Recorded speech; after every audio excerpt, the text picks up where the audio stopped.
Hello friends, Devendra Sonawala physics faculty. So आज हम लोग बात करने वाले हैं चैप्टर नंबर 1 के कुछ एक्सरसाइज के बारे में। ठीक है, जैसे कि हम लोगों ने लास्ट लेक्चर में हम लोगों ने एक्सरसाइज को एग्जांपल्स को कंप्लीट कर लिया था। ओके, और अभी हम लोग बात करने वाले हैं एक्सरसाइज की। सो चलिए स्टार्ट।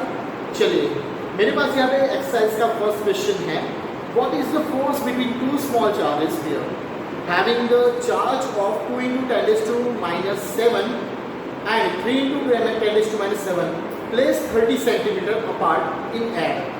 यानी कि आपको यहाँ पे एक्सरसाइज की बात कर रहा हूँ मैं, एक्सरसाइज नंबर 1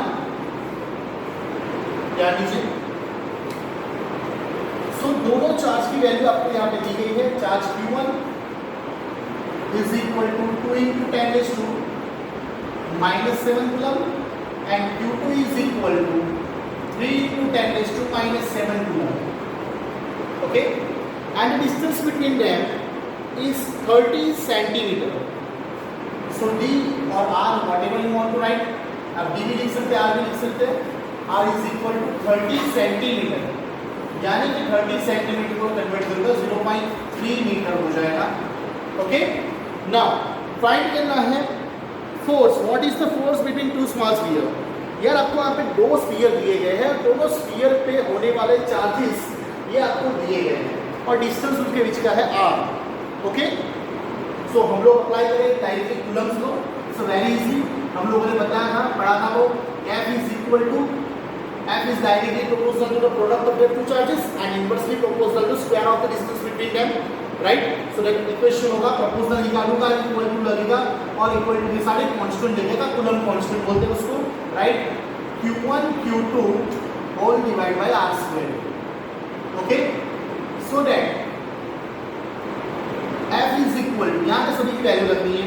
भाई हम लोगों ने देखा था F की एग्जैक्ट पर्टिकुलर वैल्यू देखेंगे हम लोग 8.9875 × 10⁹, right? And the unit of the K is newton metre square per coulomb square, right?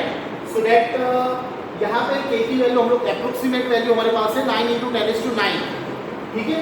सो हम लोग यहाँ पे उसकी वैल्यू रखेंगे अभी। F is equal to 9 × 10⁹, Q1 की वैल्यू 2 × 10⁻⁷, Q2 की value 3 × 10⁻⁷ whole divide by r square. What is r? 0.3 whole square. Getting it note, right? So आप यहाँ पे नॉर्मल कैलकुलेशन करके इसकी वैल्यू निकाल सकते हैं, ठीक है? जैसे कि 9 × 2 × 3 डिवाइड बाय 0.3 × 0.3, ठीक है? तो यहाँ पे आप इसकी कैलकुलेशन निकालेंगे। मेरे पास यहाँ पे डायरेक्ट आंसर है इसका, तो इसका आंसर आ जाएगा यहाँ पे, राइट? यहाँ पे इसका आंसर हम लोग लिखेंगे F is equal to 6 × 10⁻³ newton. F is equal to 6 × 10⁻³ newton. Okay, so it's a very easy बेटा।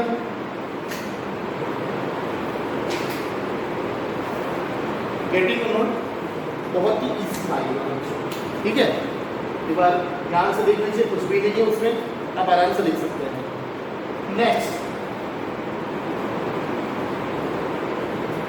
Next question, second number example, sorry exercise का सेकंड नंबर है।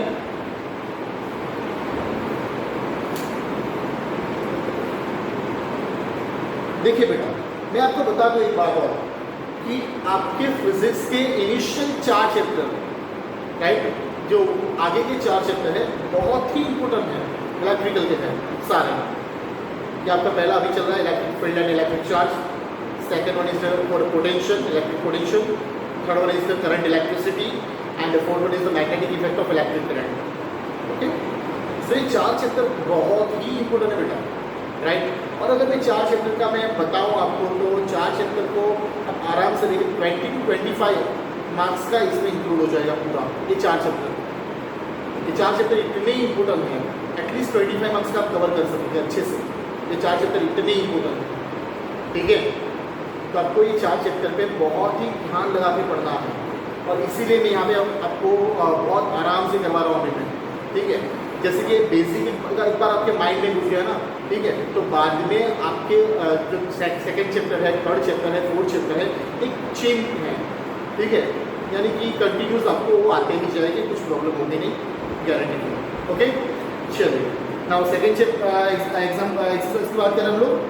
The electrostatic force on a two sphere of a charge 0.4 coulomb microcoulomb due to the another small sphere of charge is minus 0.8 microcoulomb, okay, in air is 0.2 Newton.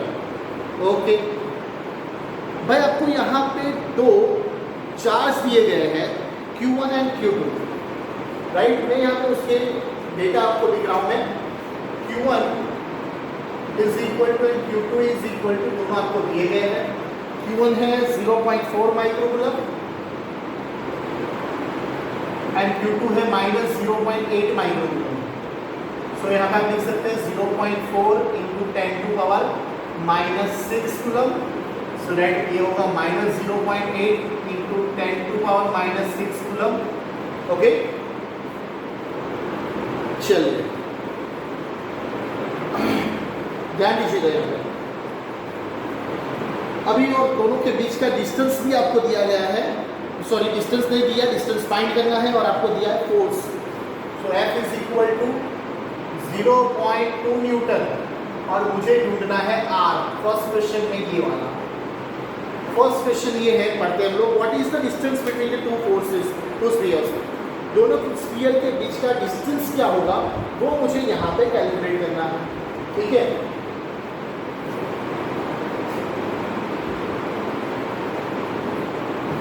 चलिए, सो दोनों sphere के बीच का distance ढूंढने के लिए simple यही equation लोग apply करेंगे, ठीक है।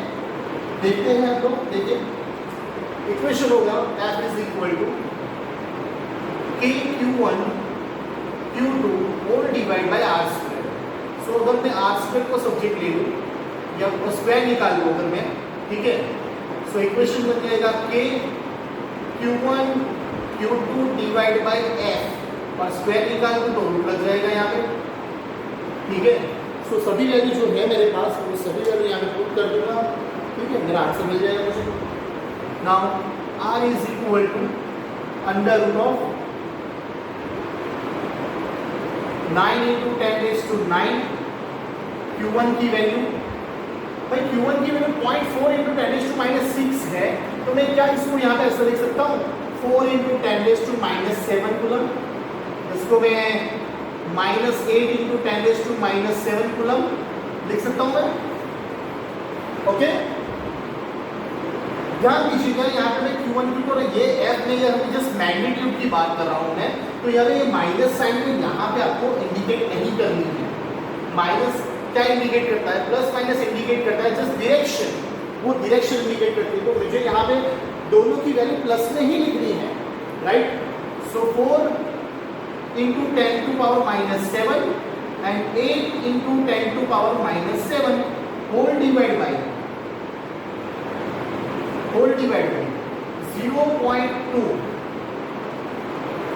ओके, सो इसकी कैलकुलेशन करने पर R is equal to 0.12 metre, आपके पास ये आंसर आएगा 0.12 मीटर, ठीक है।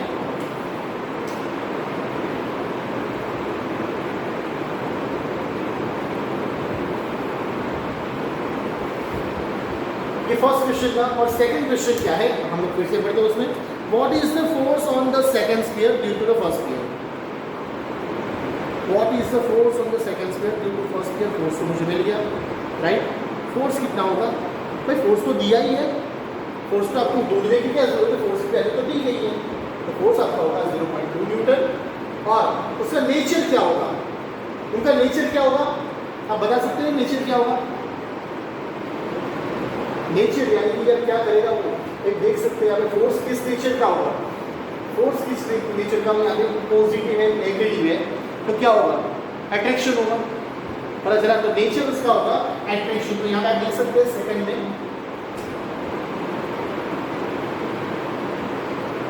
ओके।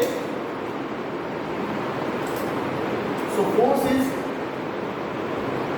0.2 न्यूटन एंड नेचर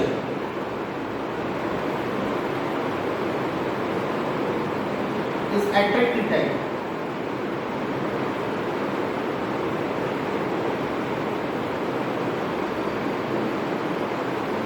ठीक है, सो सेकेंड एग्जाम्पल आपका हो चुका है। ठीक है, नाउ बेटा हम लोग बात कर रहे हैं अभी थर्ड एग्जाम्पल की। थर्ड एग्जाम्पल यहाँ पे थोड़ी जगह कम है, मैं यहाँ पे आपको बताता हूँ कैसे करते हैं। Wait a minute.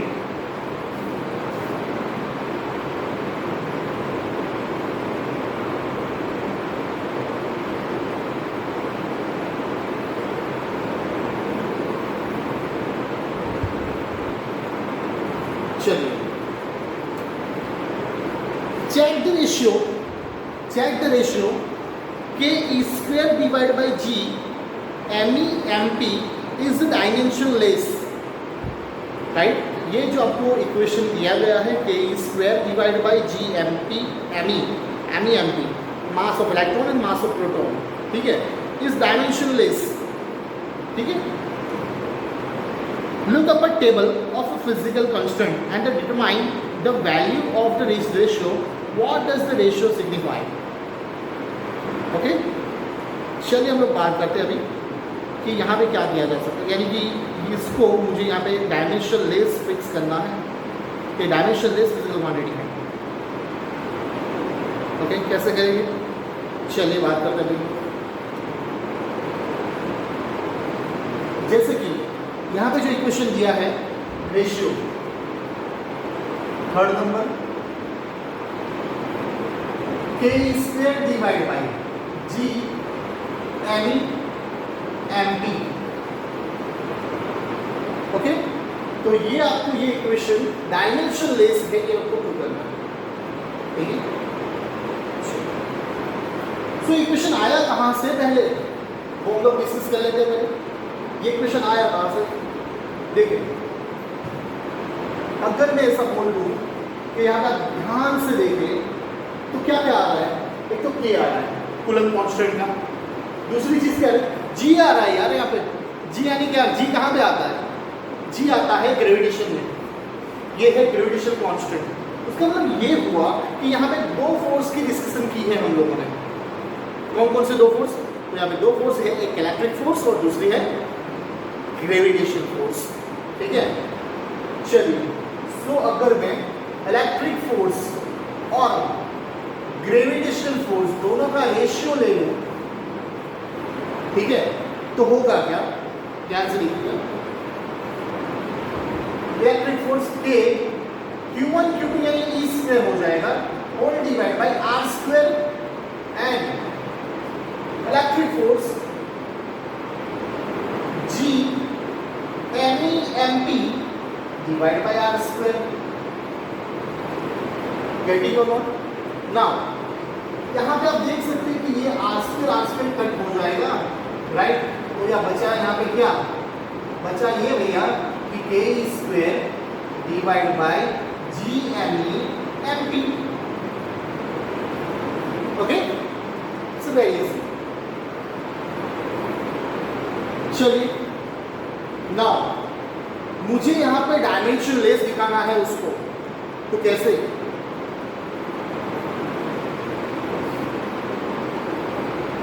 डायमेंशनलेस तब होता है जब उसका यूनिट लेस हो, यानी उसके यूनिट 1 हो जाए। तब देख सकते हैं सिंपली कि दोनों एक्चुअली जो रेशियो है वो फोर्स के रेशियो है, राइट। तो एक्चुअली यूनिट लेस ही होगी वो, तो क्योंकि रेशियो लिया है ना यहाँ पे, और रेशियो ऑलवेज क्या होता है, यूनिट लेस ही होता है। लेकिन मुझे यहाँ पे दिखाना है बेटा, तो क्या करूँगा मैं कि यहाँ पे सभी के यूनिट को रख लूँ, तो ठीक है, तो मैं यहाँ पे सभी के यूनिट को रख लेता हूँ। के का यूनिट मैंने अभी बता देगा यहाँ पे, what is the unit of के, Newton. What is the unit of K? Newton meter square, Newton meter square, Coulomb raised to -2, E square, यानी चार्ज है, तो क्या होगा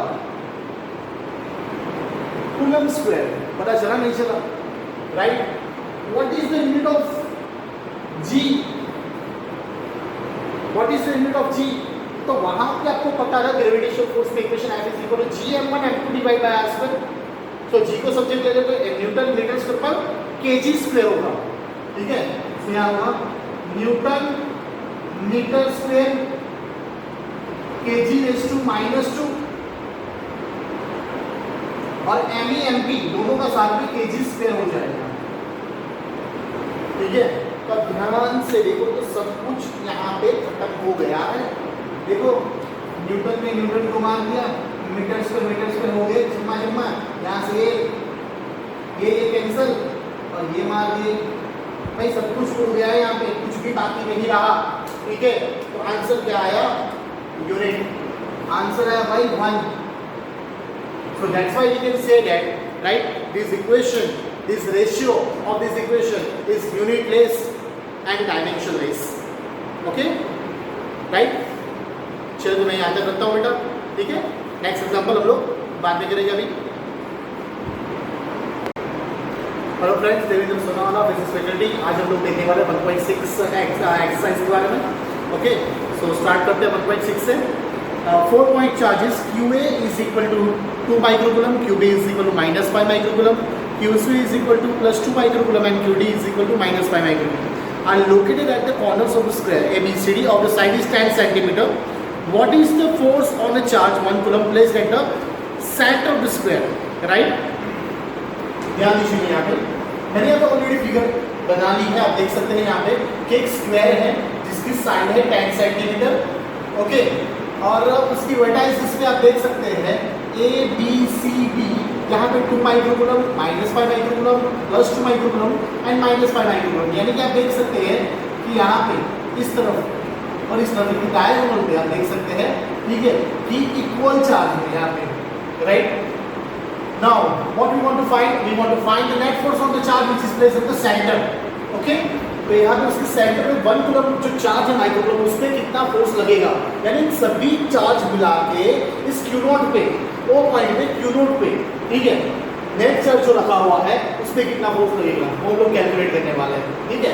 सो मैं यहाँ पे आपको बता दूं, पहले की डायरेक्शन ढूंढ लेते हैं लोग, ठीक है। यहाँ पे अगर ये प्लस वाला चार्ज इस पे फोर्स लगाएगा, ठीक है, तो ये कहाँ भागेगा। अगर ये प्लस वाला चार्ज इस पे फोर्स लगाएगा, ये कहाँ भागेगा।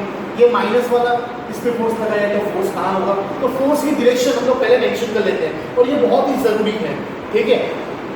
आपको अगर मैंने तो वो आप हमारे लेक्चर अटेंड किए होंगे आपने पहले, एंट्रेंस वाले, राइट। तो एंट्रेंस वाले लेक्चर के अगर आपने क्वेश्चंस अच्छे से किए हैं तो ये क्वेश्चन का आंसर विदाउट कैलकुलेशन आपको पता लग जाएगा क्या होगा, ठीक है। इट्स वेरी इजी, देखते हैं, चलिए। So force on Q0 with respect to QA, यानी प्लस की वजह से ये कहाँ भागेगा, क्योंकि ये भी ऑलरेडी प्लस है, ये भी प्लस है, तो रिपल्शन होगा, यानी ये वाला इस तरफ भागेगा, इस तरफ, यानी ये होगा force on O with respect to A, FOA।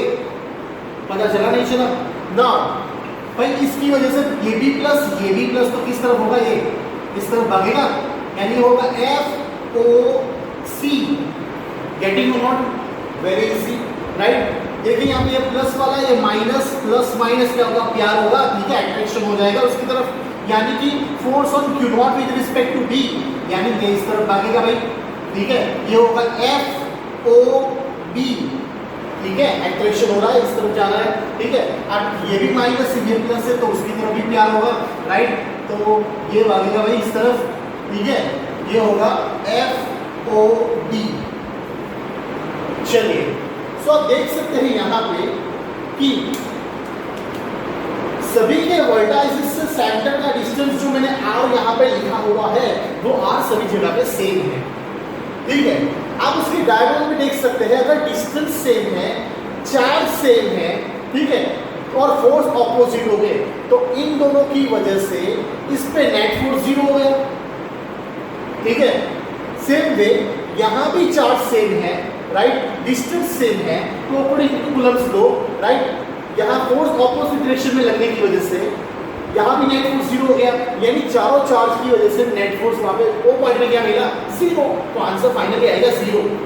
तो विदाउट कैलकुलेशन मुझे फिगर देख के ही पता लग गया कि आंसर 0 आने वाला है। लेकिन बेटा वो मैटर किसके लिए है, एंट्रेंस के लिए, एनसीईआरटी बोर्ड के लिए नहीं, बोर्ड में आपको दिखाना पड़ेगा कि जीरो कैसे आता है, ठीक है। आप डायरेक्टली जीरो लिख लेंगे, वहां पे मार्क्स नहीं मिलेंगे, ठीक है। वहां पे आप डायरेक्टली जीरो लिख लेंगे, आपको पता है भाई इसका आंसर जीरो आ रहा है, लेकिन आंसर जीरो लिख लेंगे, आंसर आपको मार्क्स नहीं मिलेंगे, ठीक है। आपको आपका जो भी आइडिया है वो यहाँ पे रखना पड़ेगा, ठीक है। चलिए अभी हम लोग बात करते हैं कि फोर्स ऑन कीवर्ड, बारी बारी से बात करते हैं, ठीक है। कि अगर इस पे फोर्स लगेगा, पहले ये वाला, बाद में ये वाला, बाद में ये वाला, बाद में ये वाला, सभी फोर्स लगा रहे हैं, ठीक है। उसका मैग्नीट्यूड देखेंगे हम लोग, ठीक है, और बाद में हम लोग कैलकुलेट करेंगे। चलिए देखते हैं।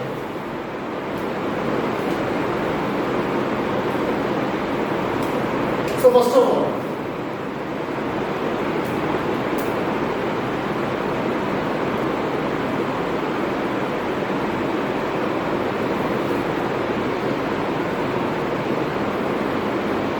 Force on Q naught with respect to QA, बेटा ध्यान से देखिए यहाँ पे Q नॉट, जस्ट इक्वेशन ही लिखना है मुझे, यहाँ पे कुछ भी नहीं करना और इसकी डायरेक्शन दिखाना हमें कहाँ होती है, ठीक है। चलिए देखते हैं भाई, force on Q naught with respect to QA, यानी वो है FOA, ये वाला। So that according to Coulomb's law FOA is equal to, भाई FOA इज इक्वल,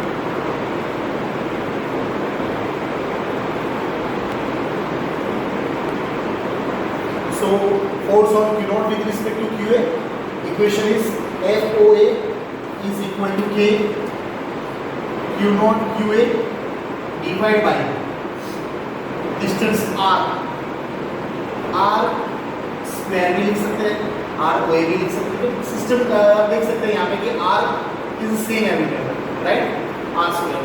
और यहाँ पे डायरेक्शन लिखेंगे O to A to O की डायरेक्शन, यानी इस तरफ जा रहा है, राइट। O to C भी लिख सकते हैं, वैसे डायरेक्शन उसकी क्या होगी, A to O, A से लेके O तरफ, उस तरफ जा रही है, ठीक है। Equation number 1,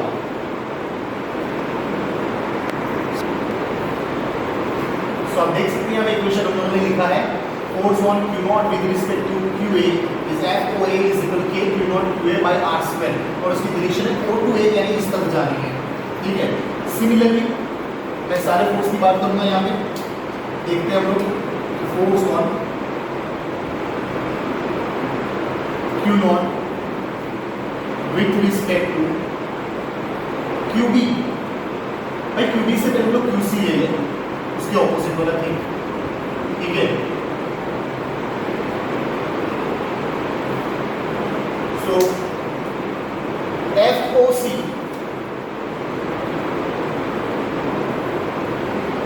is equal to K Q naught QC divide by R square, ठीक है। बट मेरे पास यहाँ पे देख सकते हैं QA is equal to QC है, QA इज इक्वल टू क्या भैया, QC है, तो उसकी जगह QA लिख लूँ अगर मैं, तो K is equal to Q naught QA by R square हो जाएगा, ठीक है। बट उसकी डायरेक्शन कौन सी है,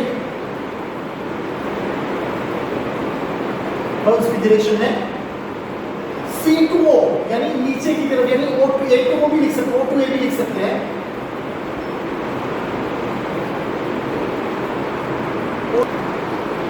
सो force on Q naught with respect to QC के बारे में हम लोगों ने लिखा FOC is equal to K Q naught QC by R square, वो सामने वाला, इन दोनों की बात की मैंने। तो आप देख सकते हैं यहाँ पे QC is equal to QA है, यानी QC की जगह मैं QA लिख सकता हूँ यहाँ पे। तो ये इक्वेशन कौन सा है भाई, FOA का ही है, लेकिन डायरेक्शन ऑपोजिट है। आप देख सकते हो फ्रॉम इक्वेशन 1 एंड 2 में लिख सकता हूँ, ध्यान से लिखिएगा, from equation 1 and 2 we get FOA is equal to minus of FOC, third number, right. पता चला नहीं चला? नाउ अभी इन दोनों के बारे में बात करते हैं। चलिए, force on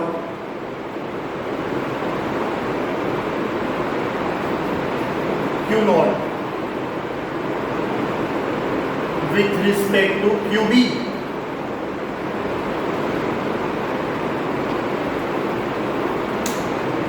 so FOB K Q naught QB there और आप देख सकते हैं उसकी डायरेक्शन एंट्रेशन हो रहा है इसकी तरफ, ठीक है, एफ ओ बी यानी कि इस तरफ हो रहा है, O to B, direction is O to B, okay.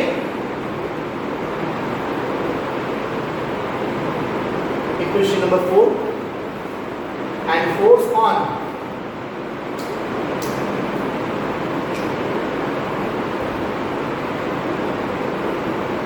Q naught with respect to QD is that FOD K Q naught QD divided by R square, but आप देख सकते हैं QB is equal to QD है, ठीक है। So we know that already मैं लिख रहा हूँ यहाँ पे QD B is equal to QD, यानी QD की जगह पे मैं QB लिख दूँ,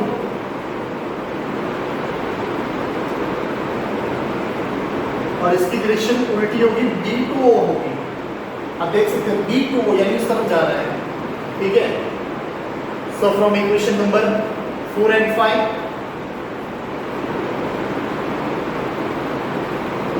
4 and 5, we get FOB is equal to minus of FOD, getting equation number 6. So इन दोनों का रिजल्ट अभी मिल गया आपको ये वाला इक्वेशन 3, और इन दोनों का रिजल्ट अभी मिल गया आपको इक्वेशन नंबर 6, ठीक है। सो मैं यहाँ पे लिख सकता हूँ ना ऐसे, इफ रिजल्टेंट फोर्स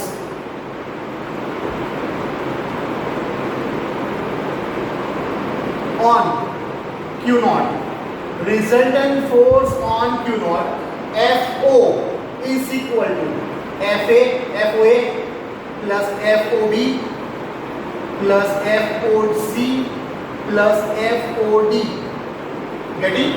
So यहाँ पे आप देख सकते हैं कि FOA की जगह मैं लिखूंगा माइनस FOC प्लस FBO की जगह लिखूंगा माइनस FOD, और ये दोनों को ऐसे डिस रख दीजिए, तो आप देखेंगे ये सभी कुछ कैंसिल आउट हो गया होगा और फाइनल रिजल्टेंट आएगा 0, गेटिंग और नॉट, ठीक है।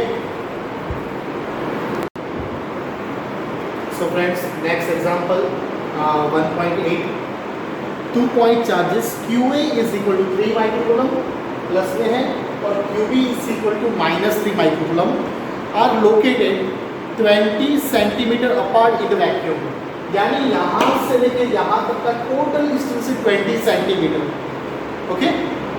सो अगर 20 सेंटीमीटर होगा तो उसको मैं यहाँ पे डिवाइड कर दिया मैंने 0.1 मीटर में, ओके। ध्यान दीजिए। Now what is the electric field at the midpoint of O point of the line AB joining of the two charges, okay? यानी कि ये मिड पॉइंट है, तो यहाँ पे मिड पॉइंट यानी C पे, ठीक है, C पॉइंट पे मुझे ढूंढना है। मिड पॉइंट C ले लीजिए, O ले लीजिए, व्हाटएवर जो भी है, मैंने यहाँ पे C लिया हुआ है, ठीक है। Of the line joining AB of the two charges, यानी इन दोनों को लाइन जॉइनिंग जो कर रहे हैं दो चार्जेस के वजह से C पॉइंट पे या O पॉइंट पे, whatever you want to write, तो वहां पे आपको नेट इलेक्ट्रिक फील्ड फाइंड करनी है। तो आप देख सकते हैं कि इलेक्ट्रिक फील्ड होगी तो प्लस होगा तो आउटवर्ड डायरेक्शन में और माइनस होगा तो इनवर्ड डायरेक्शन में होती है इलेक्ट्रिक फील्ड, ठीक है। तो प्लस होगा अगर इलेक्ट्रिक फील्ड आउटवर्ड डायरेक्शन में होगी तो ECA यानी इस तरफ मिलेगी आपको, ध्यान दीजिएगा, ECA आउटवर्ड डायरेक्शन, एक ही वजह से C पे electric field of C with respect to A is outward direction, इस तरफ होगा, इसलिए ECA इस तरफ होगा। Same way electric field with electric field at C with respect to B charges, negative charges, उसकी तरफ होगा, यानी ये भी इस तरफ ही होगा, ECB, गेटिंग? नाउ आप देख सकते हैं कि दोनों की डायरेक्शन सेम है, सो यहाँ पे मैं नेट इलेक्ट्रिक फील्ड फाइंड करूंगा तो दोनों का एडिशन हो जाएगा यहाँ पे, ठीक है। सो हम लोग बारी बारी से यहाँ पे चेक करेंगे, पहले ध्यान दीजिएगा। फर्स्ट इलेक्ट्रिक फील्ड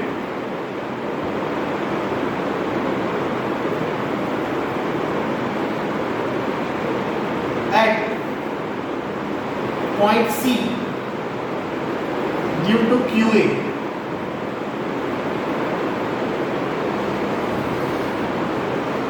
ओके, ध्यान दीजिए। सो दैट इक्वेशन तो आपको पता है E is equal to K Q by R square, right. तो यहाँ पे मान लीजिए मैंने C पे कोई टेस्ट चार्ज को रखूंगा तो टेस्ट चार्ज निकल ही जाएगा। वैसे इलेक्ट्रिक फील्ड में टेस्ट चार्ज नहीं आता, सोर्स चार्ज आता है, ठीक है। सो इक्वेशन होगा E C A is equal to K Q A by distance R C A square. Okay, equation number 1।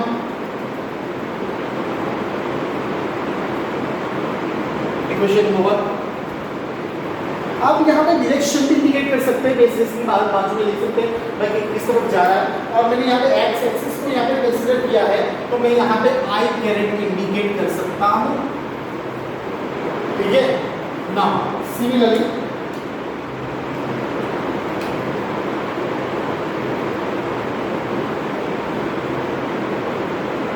Electric field at point C due to QB, इसकी वजह से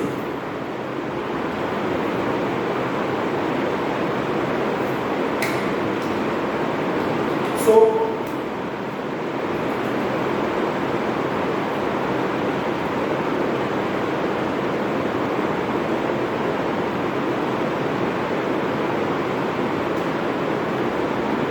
और वो भी आई कैरेट उसी डायरेक्शन में जा रहा है, यहाँ पे पता चला नहीं चला।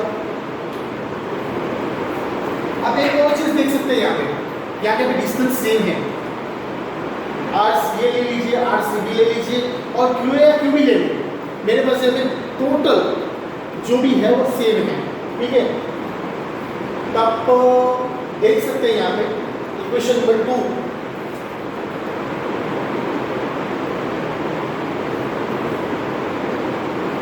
अगर 1 एंड 2 का मैं ऐड कर दूं, एडिशन कर दूं, so net electric field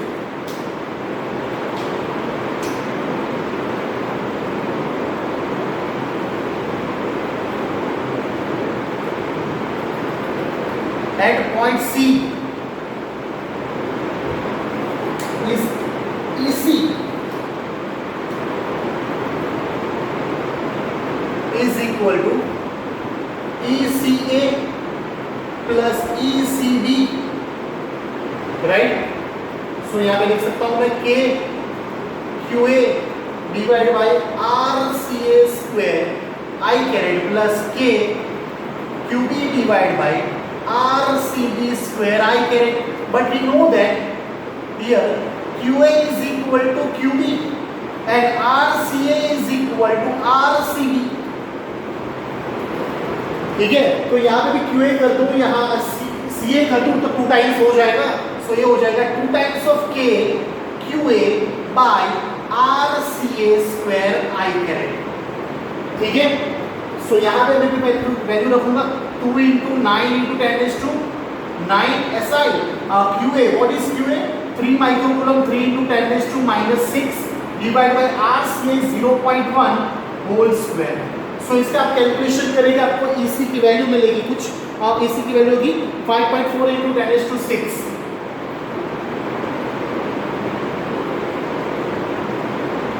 Newton पर कूलम I कैरेट, ठीक है। Equation number 3, okay. तो आपका फर्स्ट क्वेश्चन जो था, राइट, ये आपका फर्स्ट क्वेश्चन था बेटा,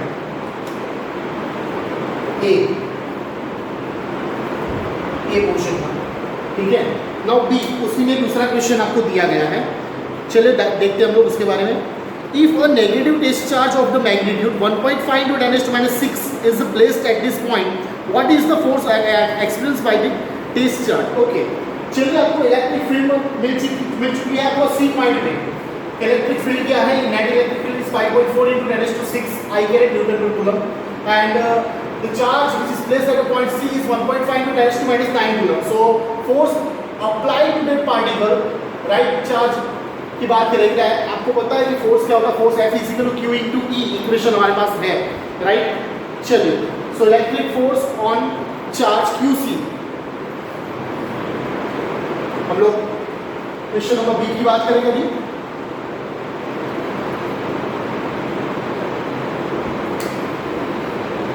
electric force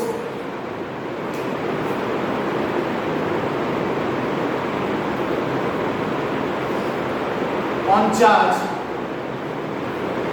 QC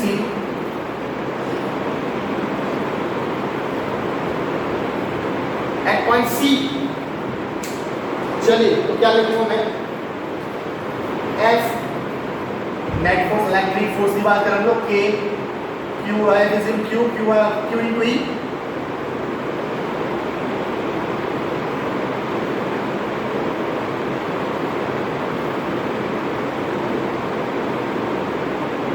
क्योंकि वैल्यू आपके पास है 1.5 और PC की वैल्यू मिल चुकी है 5.4।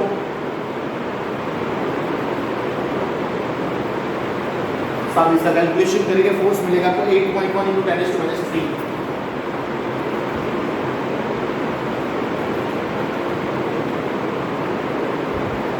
न्यूटन कितना मिलेगा भैया आंसर हो।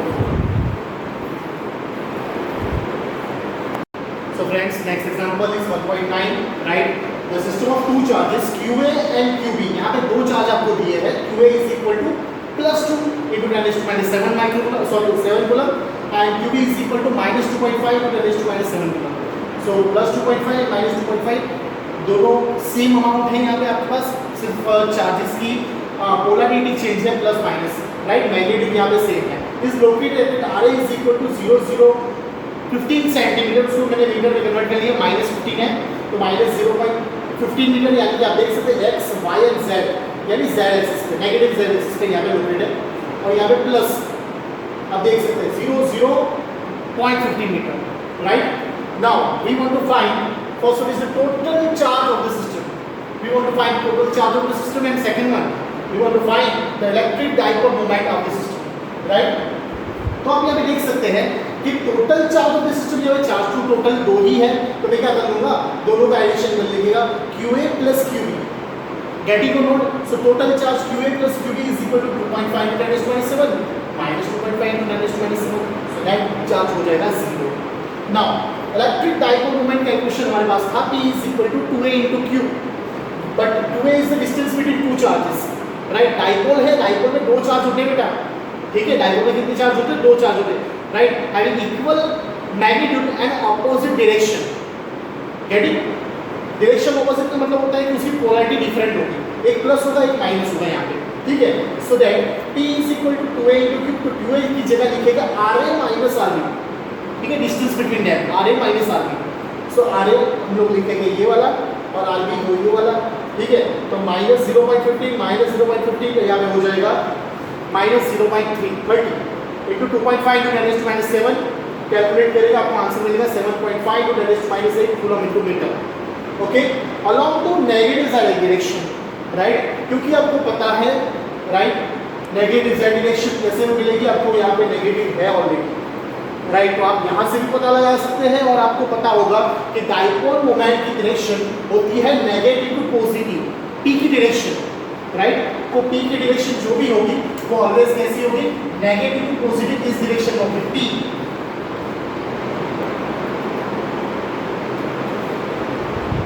ठीक है? सो P की डायरेक्शन होगी इस तरफ, आप देख सकते हैं, okay? Negative to positive, negative z direction, तो आप यहाँ से कंसेप्ट से भी पता लगा सकते हैं कि along to negative z direction है, और यहाँ पे आप -0.3 है, वहां से भी आप पता लगा सकते हैं कि वो नेगेटिव z डायरेक्शन है, okay? Next sum is 1.10, right?